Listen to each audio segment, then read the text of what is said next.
Selamat siang Bapak Ibu sekalian. Mohon perhatiannya sebelum saya melanjutkan ke pemaparan materi narasumber. Jadi mohon perhatiannya untuk Bapak Ibu yang membawa HP, karena ini kesempatan yang langka dan langka. Jadi mohon HP-nya disilentkan dan untuk sejenak HP-nya disimpan atau mungkin dimasukkan di tas. Fokus ke Bapak narasumber ya.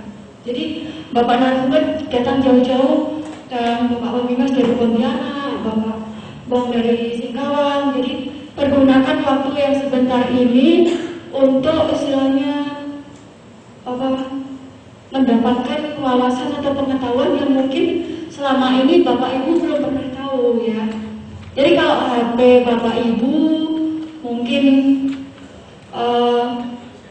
misalnya begitu ada informasi penting atau apa, bisa di cancel, Bapak Ibu keluar sebentar, nanti habis terima telepon atau apa kembali lagi gitu ya.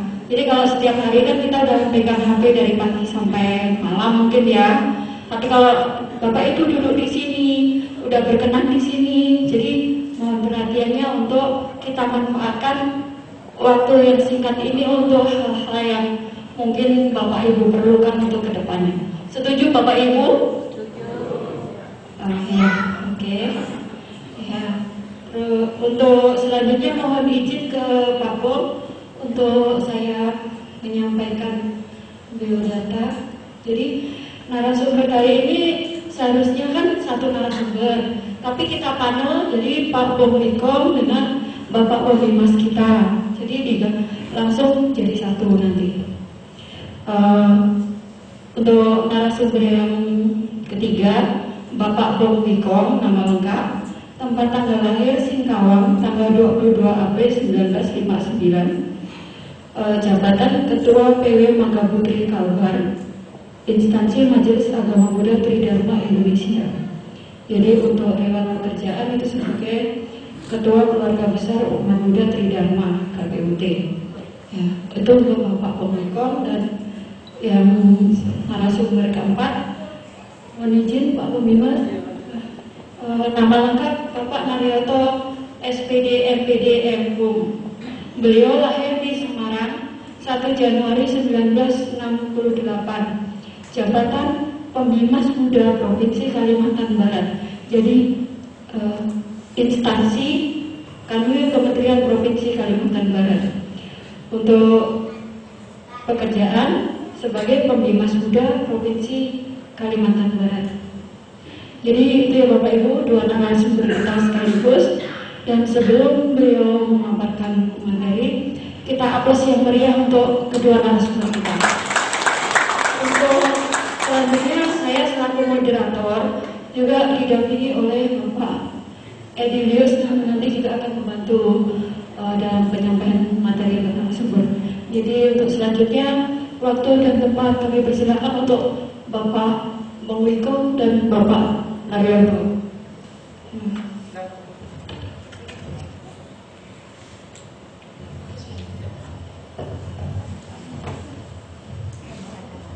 Namo Buddhaya. Bapak-bapak Ibu, saudara sedarma sekalian, selamat siang.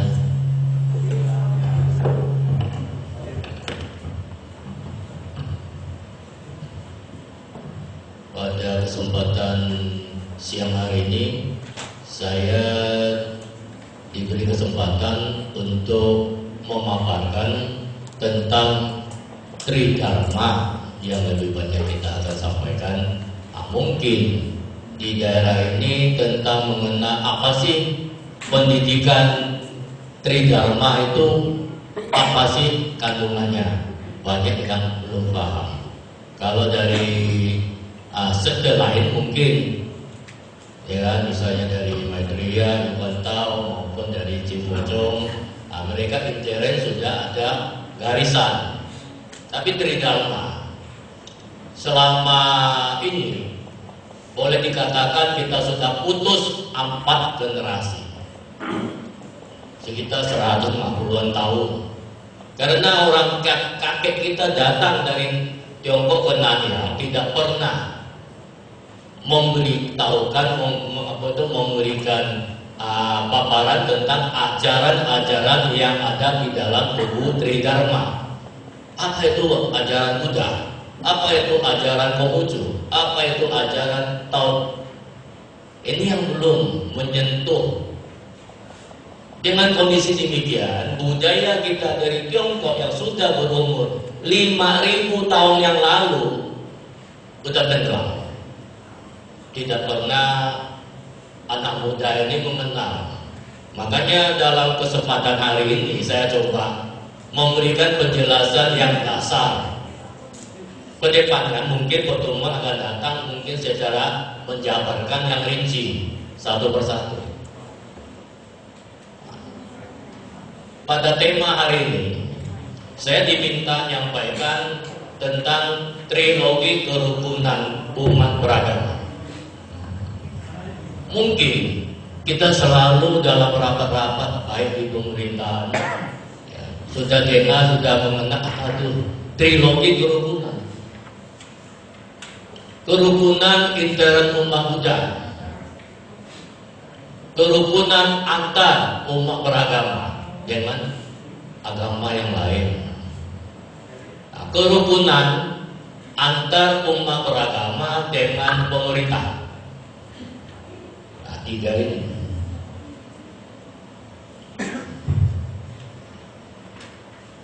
Di dalam intern umat Buddha sendiri terdiri dari banyak sekte-sekte, banyak ajaran yang ada perbedaan-perbedaan. Karena keberadaan ini kita membutuhkan saling menghargai dan menghormati. Pada prinsipnya tujuannya adalah jadi orang yang baik menempuh jalan yang benar agar kita bisa ke nirwana. Tidak kita masuk ke neraka. Pada prinsipnya itu ajarannya sama, cuma cara penyampaian ajaran dari sekte-sekte yang beda ini yang berlainan.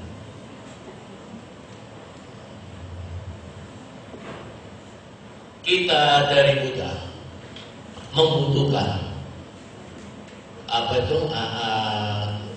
kebersamaan, saling menghormati dengan dengan sekte ajaran Buddha sekte lain.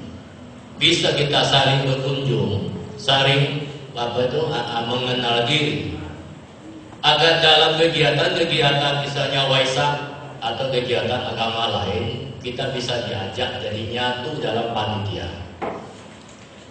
Yang tadi Ketua Ulubi bilang dari Yayasan Susi Cici, dia punya tim relawan banyak beragama lain. Jadi sudut kemanusiaan mereka ini bentuk panitia mengabdi untuk kemanusiaan, untuk pengobatan, untuk membantu bencana alam. Nah, itu kita dalam Waisak selalu nyatu dalam satu panitia, walaupun sektenya lain. Itu yang kita perlu kembangkan. Itu yang disebut kerukunan intern umat beragama. Lalu bagaimana dengan kerukunan antar umat beragama? Di Indonesia yang berkembang ada Islam, Katolik, Kristen, Hindu, Buddha, Konghucu. Sekarang ada aliran kepercayaan juga masuk agama. Dalam beraneka ragam agama yang berkembang di Indonesia, kita perlu mengenal, saling menghargai, menghormati. Pada prinsipnya, semua Tuhan itu berasal dari tunggal. Cuma sebutannya itu yang beda-beda. Kita manusia juga pada prinsipnya berasal dari satu alam semesta. Jadi perlu kita jauhi perbedaan-perbedaan pandangan yang bisa menimbulkan perselisihan. Itu yang harus kita jauhi dalam membina kerukunan.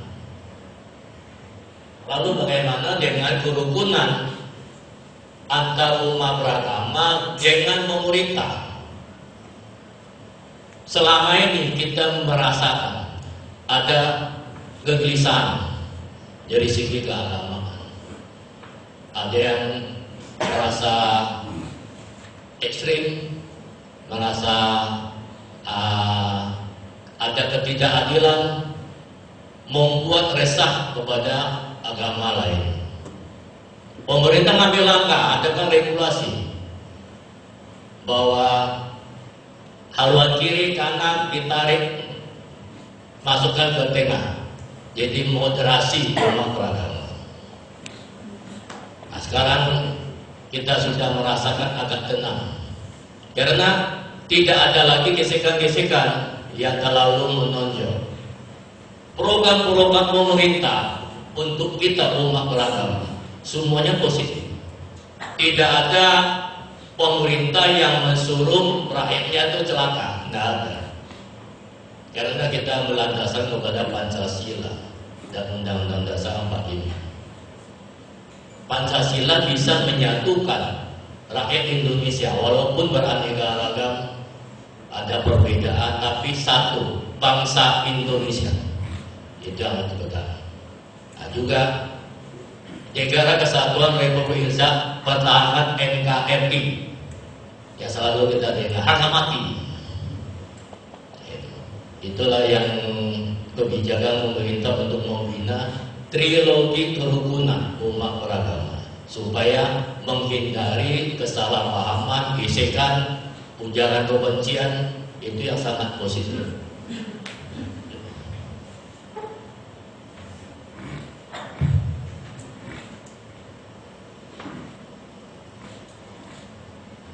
Berikutnya, saya akan menyampaikan ajaran yang disampaikan oleh dari Tridharma yang mengandung Buddha, Tao, dan Konghucu.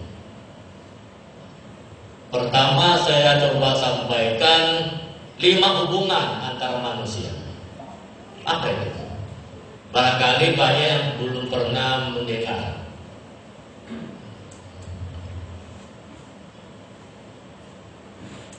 Yang pertama,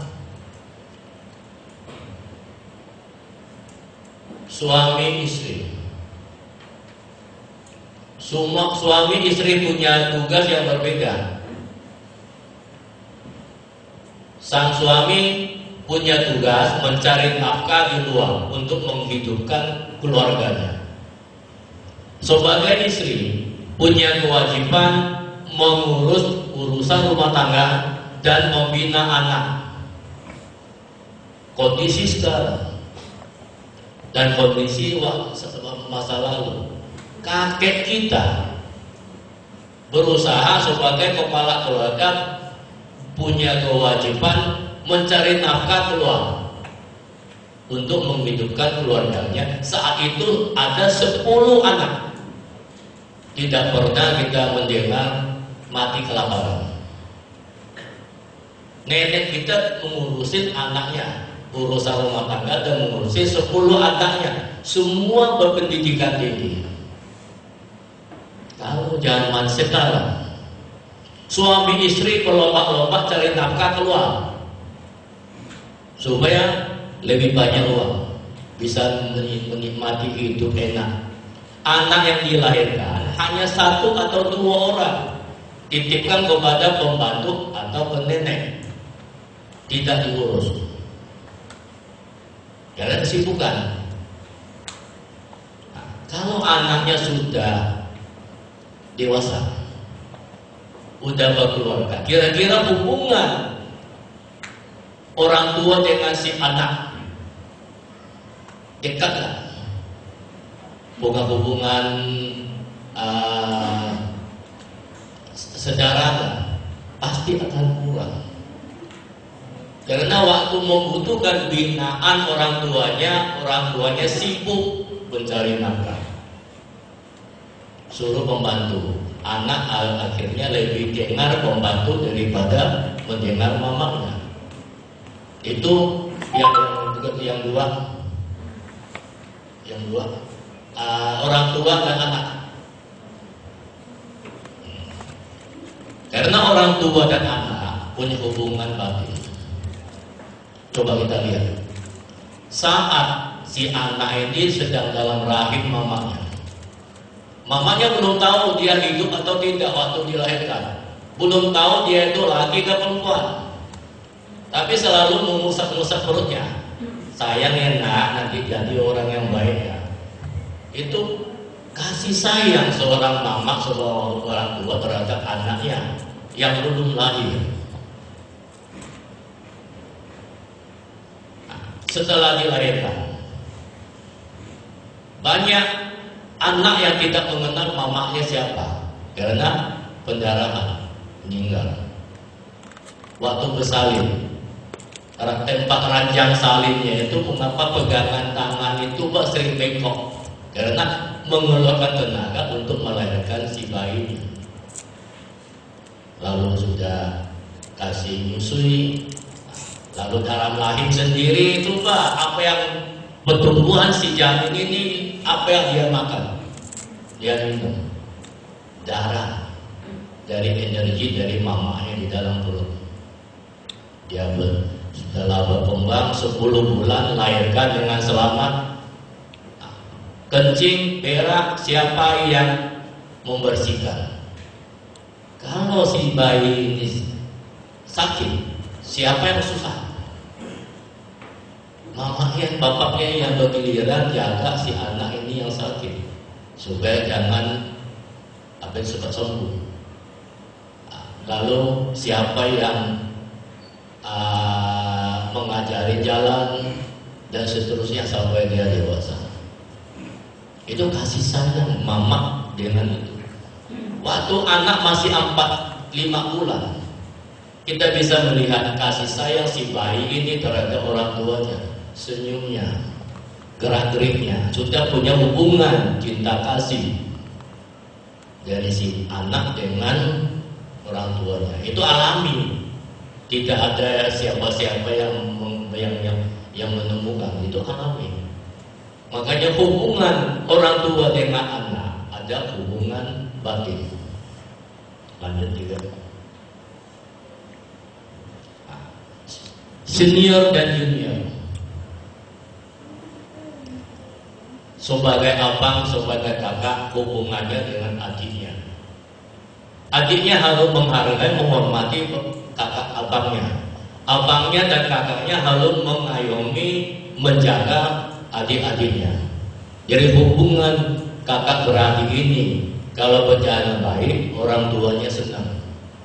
Kalau belum apa-apa sudah pecah, sudah tidak akur, orang tuanya sedih. Karena semua kakak beradik ini satu kandungan dari mama.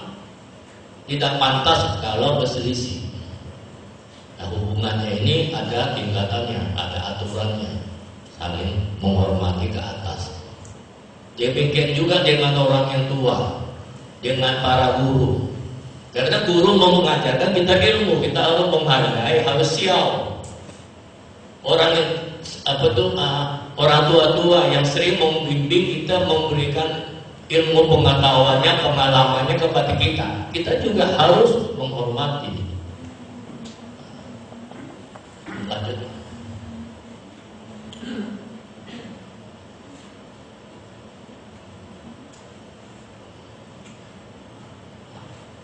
Atasan dan bawahan, pemimpin yang dipimpin. Junchen.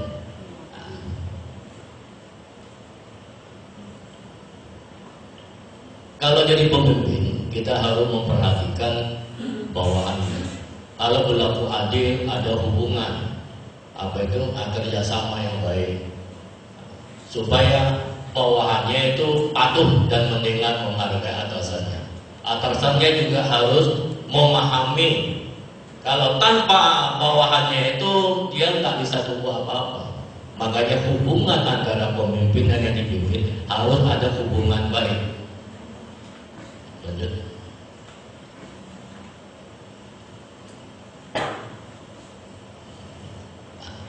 Kepercayaan, pertemanan. Jadi kita bergaul berteman.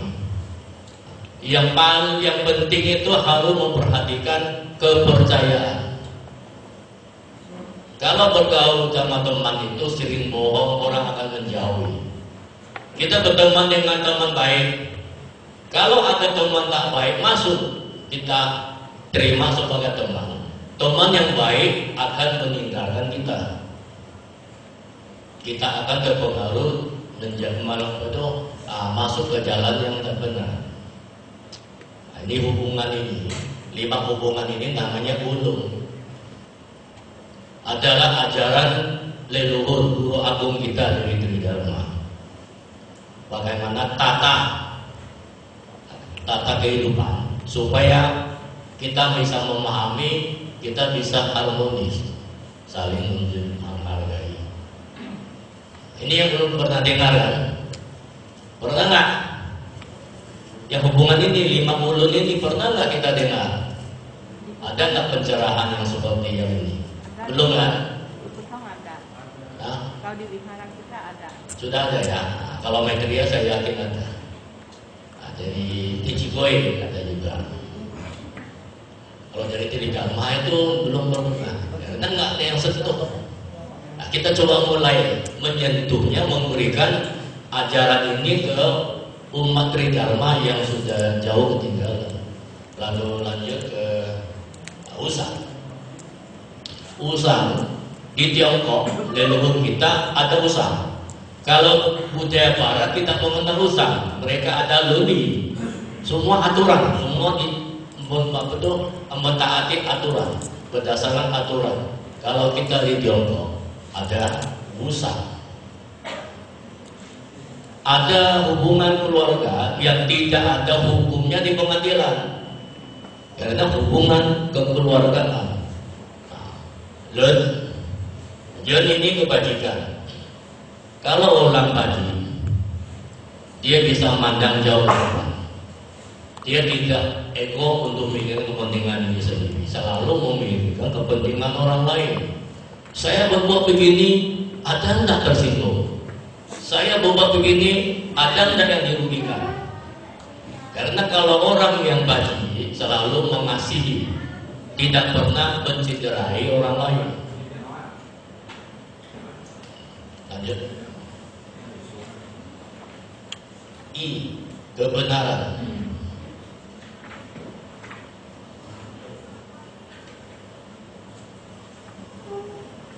Kalau kita selalu bertingkah laku benar, kita berbuat sesuatu harus mempertimbangkan kewajaran.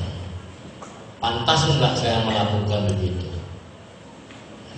Lalu sesuai enggak? Sesuai dengan aturan tidak? Itu sebagai pertimbangan. Jadi orang yang selalu memperhatikan kebenaran. Lanjut.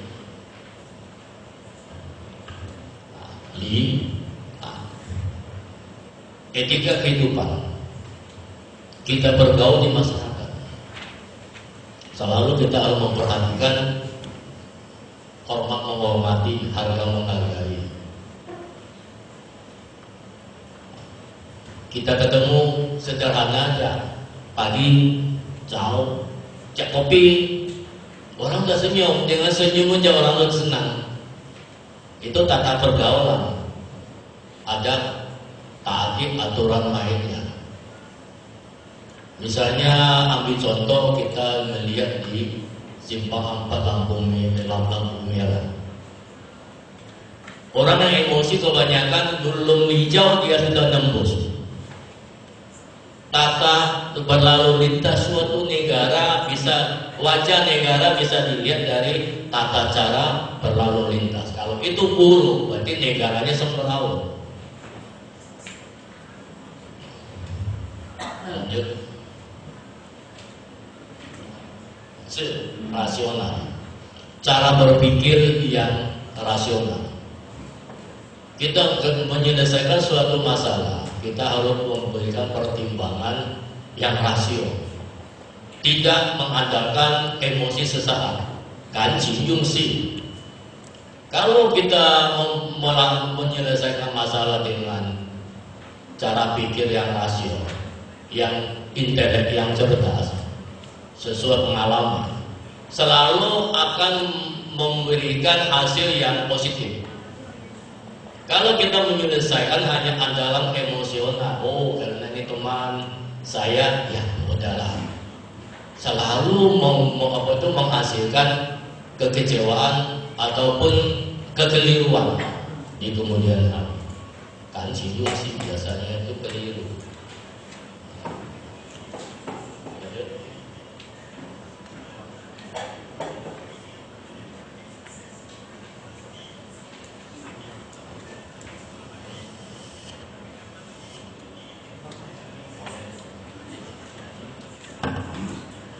Lalu kita sekarang moralitas, lanjut ke moralitas. Leluhur kita memberikan kita hanya pembinaan dari ajaran Guru Agung di Tridharma itu hanya dalam 12 huruf. 12 huruf ini mulai kita dilahirkan sampai kita meninggal harus menempuh ajaran ini. Xiao Ti Zhong Xing Li Yi Yan Qi Ren Ai He Bing. Hanya 12 huruf. Kita mulai dari yang satu, Xiao, berbakti. Sudah belum kita berbakti kepada kedua orang tua? Kalau kita belum berbakti kepada kedua orang tua di rumah, buat apa kita rajin sembahyang di biara? Ada dua Buddha di rumah sendiri, kalau tak hargai, tidak berbakti. Apalagi tidak menghormati orang tua, malah memelihara anjing piaraan sampai anjingnya di ulang tahun kan pesta. Itu tidak betul.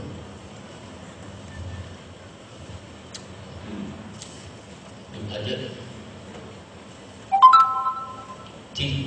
Ya tadi sudah saya sebutkan, Xiao Ti, berbakti kepada orang tua, lalu kata berarti harus aku. Xiao Ti sudah keharmonisan hidupnya sudah tercapai. Orang tuanya senang, orang tuanya akan panjang umur karena anak-anaknya sudah jadi orang. Lanjut. Setia. Kita jadi anak orang harus setia kepada keluarganya. Jangan di luar membuat hal-hal yang negatif lalu mempengaruhi nama keluarganya, nama orang tuanya. Itu namanya tidak setia. Demikian juga dengan negara. Jadi rakyat Indonesia harus setia kepada negara. Sikap bela negara.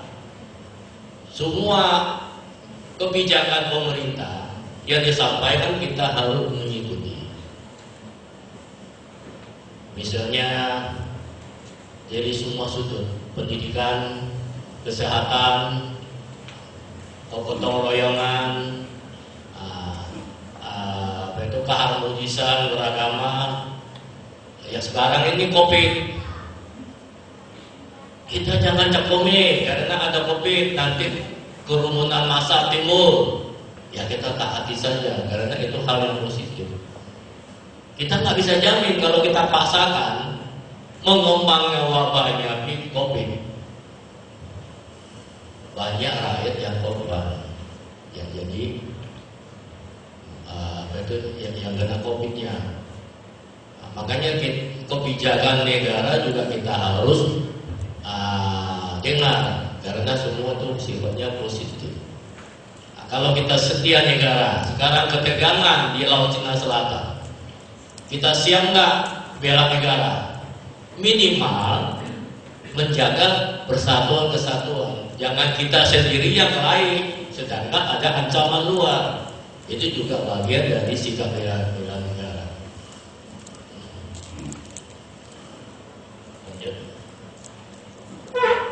Asing, yang tadi sudah saya jelaskan kepercayaan. Kalau orang tidak pegang kepercayaan, dia sulit hidup di masyarakat. Dengan teman juga, kalau tidak kepercayaan, teman akan menjauh. Apalagi pinjam uang, tidak bayar dapat janji, besoknya itu orang tidak mau peduli. Lanjut. Tadi hormat menghormati kehormatan. Ya, lanjut. Lanjut. I, juga sudah juga kebenaran, loyalitas, dan berkeadilan. Lanjut. Lihat, integritas. Jadi pemimpin harus menjaga integritas. Kita lihat banyak pejabat yang korup. Dia mengambil hak orang lain yang bukan miliknya. Akhirnya kena hukuman. Kita jadi pemimpin harus jujur, harus tegas, harus memberikan contoh panutan kepada masyarakat luas, supaya masyarakat kita bisa ikut tegak lurus, tidak jadi korupsi. Lanjut. Rasa malu. Kita jadi manusia harus tahu rasa malu, karena dari hati nurani kita membicarakan ini baik buruk, bisa nggak memalukan, itu timbul dari hati nurani. Binatang saja sudah bisa tahu malu, apalagi kita sebagai manusia yang punya perasaan. Demikian juga kita jangan selalu mempermalukan orang lain, menjelek-jelekin orang lain, akan menimbulkan reaksi, orang juga tidak senang. Demikian juga tingkah laku kita jangan jadi orang terhina, terlalu merendahkan terhina. Itu juga tidak boleh. Lanjut. Dan kebajikan tadi sudah dijelaskan, kalau orang baji tidak pernah akan mencederai orang lain. Orang yang saling peduli, tidak ego, tidak mementingkan diri sendiri. Nah, itu dan lanjut. Nah, kasih sayang. Semua agama ngajarin kasih sayang, cinta kasih. Kalau ada rasa kasih sayang, ya kan, welas asih, nah, kita ini semua bersaudara. Kita beracu kepada kemanusiaan, walaupun beda agama. Adanya munculnya kasih sayang, nah, kita bisa saling membantu, saling memperhatikan. Nah, kalau 8 ajaran ini sudah bisa dilakukan dengan baik, saya yakin akan menghasilkan 11. Nah, ini herbing, kedamaian, kerukunan. Ini pencapaian akhir. Kalau 12 huruf ini bisa dilakukan dengan baik, inilah hasilnya. Dunia akan damai, tidak ada perang. Di masyarakat tidak ada persaingan yang bentuk-bentukan. Nah, dari 12 huruf inilah membina umat manusia jadi orang yang baik, jalan yang benar, yang ada di dalam ajaran Trinabi Agung, Tridharma.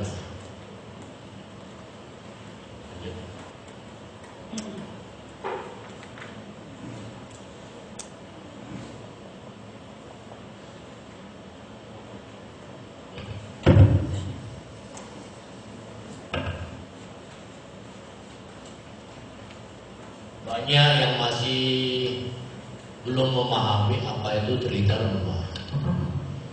Ada yang mengatakan Tridharma itu buatan Pak Harto untuk mengekang suatu agama dengan Impres nomor 14 tahun 67. Saya bilang itu tak benar.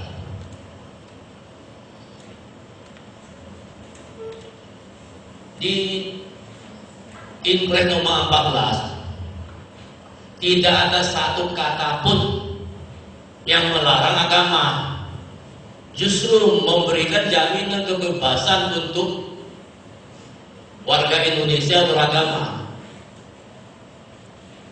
Karena dia muncul di bentuk keluarganya Impres nomor 14 pada tahun 1967. Zaman itu zaman politik, zaman kacau balau. Sampai pemerintah ngambil kebijakan adanya darurat sipil. Kondisi gejolak politik karena penggantian rejim. Negara masih melindungi umat beragama melaksanakan ibadahnya dalam lingkungan tempat ibadah dan lingkungan rumah tangga. Khawatir kita adakan kegiatan di luar terlalu meriah akan mendapat gangguan dari orang lain. Bukan melarang agama.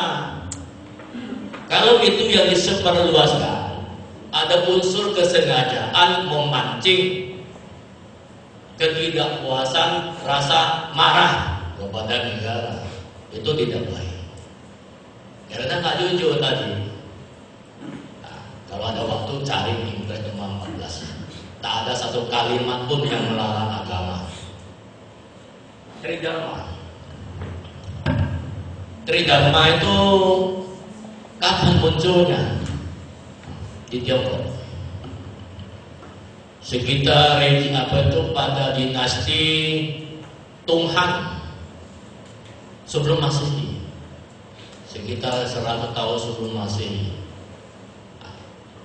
Di negara Tiongkok sendiri sudah ada ajaran Tao dan ajaran Konghucu. Dengan masuknya ajaran Buddha ke Tiongkok pada dinasti Tung Han oleh pemerintah setempat, karena ketiga ajaran agama ini ada mengandung unsur kesamaan. 70% Buddha, Tao dan Konghucu ada kesamaan. 30% ini yang berbeda karena masuknya budaya yang dibawa dari negara asal. Itu pun muncul tenggelam penggantian rejim sampai dinasti Tang. Oleh Raja Tang menyebarluaskan Tridharma. Karena 3 unsur ajaran agama ini positif, bisa membawakan kedamaian. Kita buktikan di depan Biara Shaolin di Tiongkok ada monumen di depan ruang ceramah. Tridharma bersatu. Gambarnya di situ ada monumennya itu ada patung Buddha, Konghucu dan Tao. 3 ini sedang membicarakan, mendiskusikan ajaran masing-masing. Yang mana ada pendekatan. Sekarang di Tiongkok dari ajaran Buddha juga belajar ajaran Konghucu dan Tao.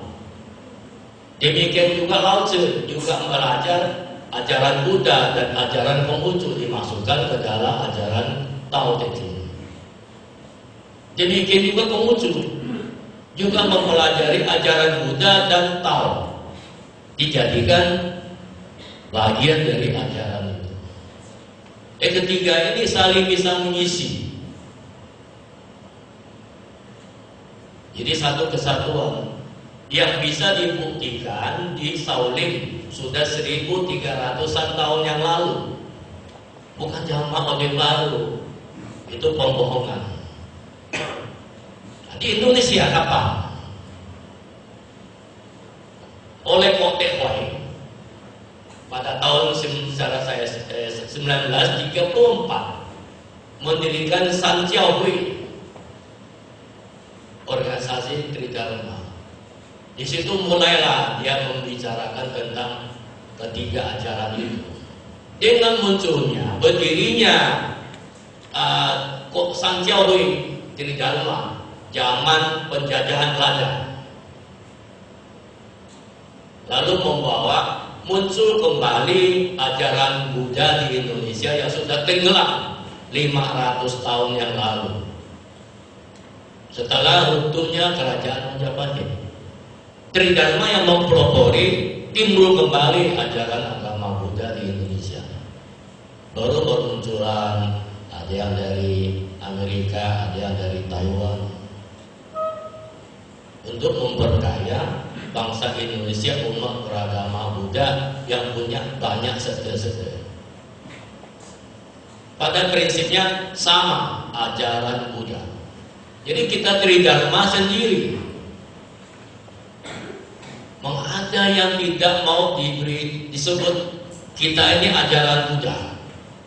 Padahal nenek moyang kita dari Tiongkok ke Nania pesan sama kakek kita apa? Kita orang Tionghoa punya ajaran agama yang dibawa dari leluhur. Namanya Sin Sian Put Dewata, Bodhisattva dan Buddha. Tidak ada yang lain. Baik, Sin Sian Put. Coba tanya yang kalangan tua, benar nggak itu? Berarti dari dulu nenek moyang sudah mengingatkan kita tridharma itu bagian Buddha. Makanya oleh pemerintah dicantumkan di KTP Buddha.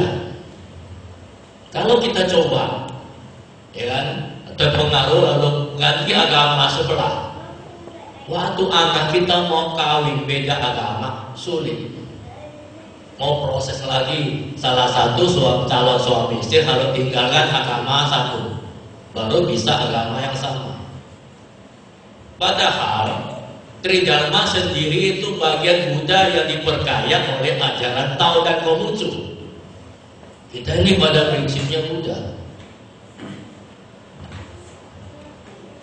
Ambil contoh. Kalau di ajaran agama Buddha ada istilah apa itu? Berdana. Kita selalu memberi, menyumbang dana untuk kegiatan sosial, untuk membantu para miskin, untuk mendirikan ziarah. Ada nggak itu tridharma? Ada. Mengapa bukan dari ajaran Buddha? Ya ajaran Buddha. Kita sudah memahami ajaran Buddha. Kita memberikan pencerahan, namanya Fa Busi. Yang tadi itu Cai Busi. Karena memberikan dana dengan uang. Ada juga selain uang. Misalnya tim relawan. Kita membantu mama, membantu urusan rumah tangga dengan ikhlas, dengan tulus. Itu juga bagian dari sedekah. Tim relawan ada kegiatan waisak, kegiatan suatu dari agama Buddha tanpa pamrih. Tim relawan tanpa memikirkan kepentingan diri sendiri, memikirkan bagaimana pekerjaan kita, maksud tujuan kita itu bisa berjalan sukses tanpa mikir kepentingan diri sendiri. Itu juga bagian dari sedekah. Nah, kalau Pak Musi pencerahan dhamma yang macam hari ini, saya memberikan pencerahan kepada kita yang belum pernah dengar atau belum pernah memahami, agar bisa memahami dan menempuh jalan yang benar, dan bisa disampaikan kepada teman-teman kita sedharma yang belum hadir hari ini. Itu juga bagian dari famusil. Misalnya tulis di SMS, kirim ke grup ajaran yang benar tentang ajaran Buddha, baik tridharma maupun dari ajaran lain. Itu juga bagian dari famusil, pemaparan dhamma. Ada satu function namanya Hui Puse. Ada hewan yang ditangkap, kita minta mohon dibebaskan kanser. Ada juga yang sakit-sakitan, ada biku bilang kau harus menempuh kanser. Carikan burung, carikan kura-kura, carikan ikan, lepas agar dia semua makhluk bisa bahagia, bisa hidup. Ada lagi yang dalam kategori sedekah. Jaga mulut, jangan suka gosip orang, jangan ngomelin orang, jadikan ujaran kebencian. Itu juga salah satu dhamma. Sama dengan kita selalu senyum, ketemu orang senyum, berdebat, kita mau dipukul kita senyum, dia sudah nggak rela memukul. Ya saya sendiri pernah alami. Kita waktu itu memperjuangkan hak tridharma. sama Kapolres biar aku tampilin kau, saya senyum-senyum, nggak usah. Akhirnya dia ngalah juga. Nah, ini yang tingkah laku yang positif, yang bermanfaat untuk orang banyak yang harus kita lakukan. Ini contoh dari sedekah menurut agama Buddha. Ada lagi dari ajaran Buddha, Tan Chen Qi Man Yi, Tan, loba, rakus, nggak tahu cukup. Sudah punya uang, sudah kaya, masih mau harapkan judi, masih mau main saham, ujung-ujung kalah, rugi. Lalu ke Viara, marah-marah sama Viara, sama dewa di Viara. Kenapa kau tidak lindungi saya sampai saya kalah, sampai saya kalah judi? Jadi Viara itu bumi raya kena marahin sampai tempat jonglunya pun dibuang. Nah, itu kan tak benar. Karena rakus, tak tahu cukup. Kalau orang tahu cukup, bahagia orangnya ini. Itu cukup puas, cukup syukuri. Itu juga bagian dari ajaran Buddha. Kita barang yang kita nggak sukai, orang lain pun tak boleh dapat. Kita ambisi untuk merebut sesuatu dengan cara apapun. Yang penting saya dapat. Saya lihat tetangga senang, saya iri. Kita juga mau tanding, mau bersaing, pinjam duit untuk saingi. Itu juga cara yang tak baik. Iri, dengki, ya kan? Lalu yang ketiga, kebodohan. Orang bilang biasa kita temui, durian ini bisa aja musimnya lewat. Ini bodohnya nggak pandai lewat. Betul nggak? Ada dengar? Itu ajaran Buddha. Karena kebodohan gampang dikendalikan orang yang pintar. Yang keempat, man itu sombong. Karena dia kurang wawasannya kurang, tidak melihat dunia, ilmunya itu kurang. Dia itu merasa dirinya itu hebat, sombong, banyak duit, pintar. Ada cerita, pernah dia bersama ibu ke tempat wisata. Kebetulan ada menara, mereka naik ke lantai 5. Ibu tuh nanya, kalau lihat enggak tuh, tamu buat wisma di bawah. Oh nampak wajahnya? Oh enggak, titik-titik ya. Kira-kira yang di bawah nampak enggak tidak? Mungkin enggak nampak. Nah, sekarang kau di atas sombonglah kau, mencak-mencaklah kau. Kalau enggak dipedulikan orang lain, kau hanya bohongin diri sendiri. Kau punya uang, harus perhatikan kepada karyawanmu yang mencarikan kekayaan untuk Anda. Harus tahu bersyukur. Kesombongan itu enggak perlu, enggak ada manfaat. Lalu yang kelima, yang terakhir itu saling curiga. Kita bilang ini jalan ini, ajaran ini begini, Anda bisa tertolong, lalu bisa ke nirwana, bisa tinggalkan reinkarnasi. Oh dia tak percaya.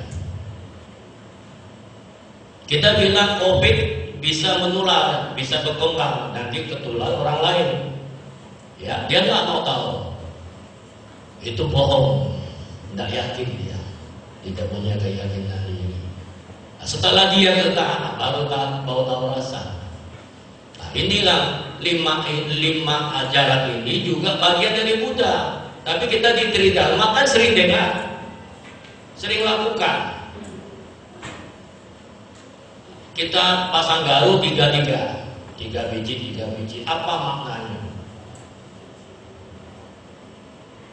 Kalau dari ajaran agama Buddha, Dhamma, Sangha, juga bisa diartikan langit, bumi, manusia. Dari ajaran Konghucu, ya kan? Ya tadi itu langit, bumi, manusia. Kalau untuk orang yang meninggal, biasa hanya 2 garu karena dia sudah meninggal, hilang 1. Ada juga yang mengartikan Sinsian Food, Buddha, Bodhisattva, Dewata. Mengapa 3 kan? Kalau 2 sudah orang sudah meninggal. Ini juga dari ajaran Buddha. Buddha, Dhamma, Sangha.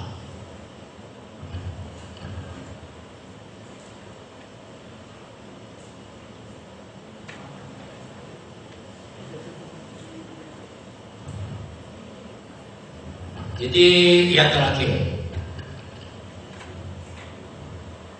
kami dari Magaputri punya keinginan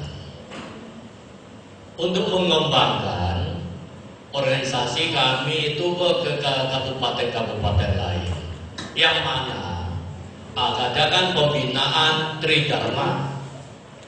Misalnya di Bengkayang, yang hadir ini kan ada dari Bengkayang, ada dari Mempawah. Kita harapkan dari perwakilan yang hadir, coba dipikirkan bagaimana kita bergabung ke dalam Tridharma Sanciao, ke dalam Magaputri, Majelis Agama Buddha Tridharma. Kita akan berupaya memberikan pencerahan-pencerahan untuk mengingatkan kembali ajaran leluhur yang sudah kita lupakan, mulai dari kakek, bapak kita, apalagi ke anak dan cucu.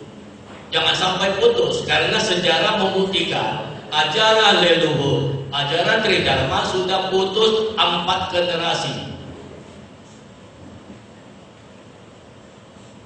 Umumnya anak muda itu, loh ini agama apa? Tridharma. Sembayang pai-pai selesai kasih angpau ubah. Entah tersentuh dengan pencerahan-pencerahan. Juga bisa kami minta WA nomor WA supaya kita ada tulisan tentang ajaran Tridharma itu saya bagikan. Anda bisa teruskan ke grup supaya banyak umat kita dari khususnya dari Tridharma itu bisa memahami. Oh, kita punya ajaran yang universal, yang sangat bermanfaat, yang sudah kita tinggalkan dan tidak pernah sentuh, apalagi dengar. Saya banyak ke daerah itu, kok saya nanya, pernah nggak kita mendengar ini? Bingung ya, bingung, memang tak pernah. Karena masyarakat kita khususnya anak muda ini punya sikap karena pengaruh globalisasi, sukanya barat, ke barat-baratan. Jadi budaya timur itu ditinggalkan, katanya sudah kuno. Kalau budaya barat, kita lihat dunia, dia suka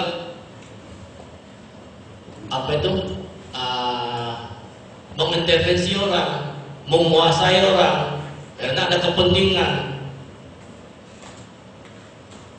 Kalau kita timur tidak, hubungan persaudaraan, hubungan dagang, budayanya beda.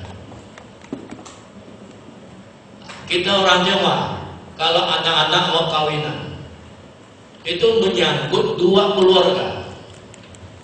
Tanpa persetujuan 2 orang tua, 2 keluarga, tidak jadi. Jangan dipaksa. Pasti gagal, pasti sengsara. Setelah berkeluarga, suami istri udah melahirkan anak, juga mau membina keluarga kecilnya ini untuk meneruskan budaya dari leluhur. Namanya ciapeng, ada istiadat rumah tangga. Mengapa kita waktu kawin harus sembahyang langit, sembahyang leluhur? Kedua belah pihaknya itu saling menghormati. Itu adat supaya bisa kita berlanjut sampai tua. Nah, sekarang zamannya berubah. Sering kita dengar perceraian itu makin meningkat. Mengapa? Hilangnya etika moral dalam kehidupan. Pernah saya tuh ketemu atau sang suaminya atau sang istrinya datang ketemu saya, minta saya tanda tangan surat perceraian. Saya bilang saya nggak bisa. Coba kalian bicara baik-baik. Tidak mungkin 100% pihak lawan itu salah. Pasti 70% dia keliru. Anda punya 30% tidak melayani dengan kewajibanmu, menyebabkan dia itu pikirannya keluar. Sudah punya anak belum? Udah ada 2. Anak itu siapa yang nanggung? Siapa yang besarkan? Tidak segampang itu. Mau kawin, mau lahir. Beda dengan budaya barat. Pacaran, laki perempuan. Udah oke, ayo ke gereja. Setelah tukar cincin jadi kawin, besoknya mau cari lain lagi, ubah. Budaya sana. Kok kita belajar yang itu, yang bisa membawa malu 2 keluarga. Ini anak muda banyak itu perceraian mengapa meningkat? Karena dia tidak memahami ajaran kita, tridharma, ciambong. Ini yang harus kita ingatkan kepada teman-teman kita. Waktu pacaran, jangan terlalu gampang percaya dengan omongan manis. Kalau dia di hadapan kita, di hadapan si cewek ini ngomongan manis-manis, besoknya tidak sama dengan gadis lain juga ngomong manis-manis. Akhirnya cari kesengsaraan, putus, sedih, mau gantung diri.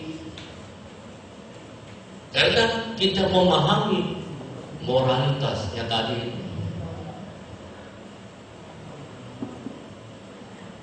Kita lihat pasangan yang memperhatikan, peduli dengan kesehatan kita. Kita harus memahami tingkah laku keluarganya gimana. Sudah apa itu positif, saling menghargai, saling menghargai. Kalau sudah kawin pun kita harus hidup sengsara sama-sama, hidup manis sama-sama, sampai anak cucu dan kita sampai penghujung kehidupan. Dijaga sampai tua, sampai ubanan. Itu baru pasangan yang betul. Tidak melihat ada yang lebih kaya lalu seleweng. Kayak kejadian sekarang ini kan begitu. Mengapa penyelewengan sering terjadi? Karena tugas dan kewajiban masing-masing tidak terpenuhi. Karena kita tidak mendapat ajaran dari agama yang benar. Kalau dari tridharma, kalau kita kembangkan, ini semua tersentuh, akan tersentuh. Ke depan, ya kan? Saya harapkan itu umat tridharma itu punya pemikiran yang intelek, tidak gampang goyang. Makanya saya ajak, ayo kita bergabung. Kita coba, mumpung saya masih sehat, ya kan? Kita coba benahi. Sekarang kan ada kursus Mandarin, anak-anak didorong untuk ikut sekolah, jangan disia-siakan. Kalau mereka sudah memperoleh pendidikan Mandarin, sekarang cari kerja. Jadi perusahaan China itu enak. Jadi penerjemahannya saja sudah gajinya tinggi karena kebutuhan. Ini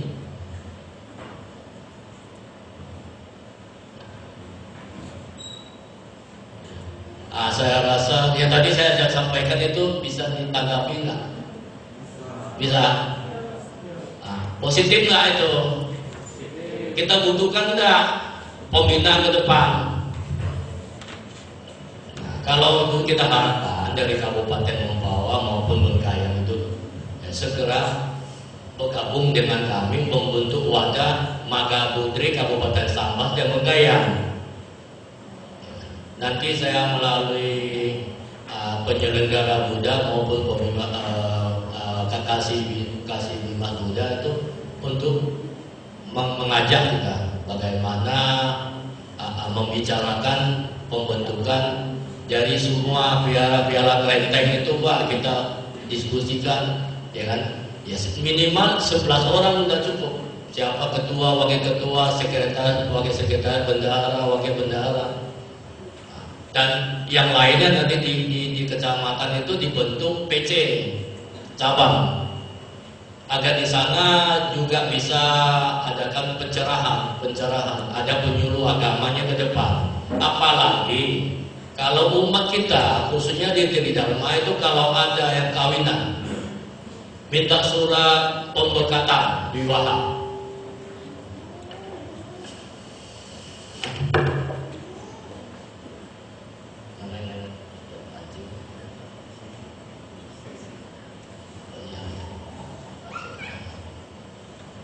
Itu penting karena sampai hari ini banyak daerah yang belum tersentuh. Bingung umat kita itu mau ngurus masalah itu kemana? Ini yang penting, setelah wadah ini terbentuk, ya kita benahi, ya kan, kita tunjuk siapa yang mampu mengadakan kebaktian di Vihara Kelenteng untuk pelaksanaan persyaratan wiwaha. Saya yakin cukup sekian, nanti akan dilanjutkan oleh Bapak Pembimas. Terima kasih. Salam.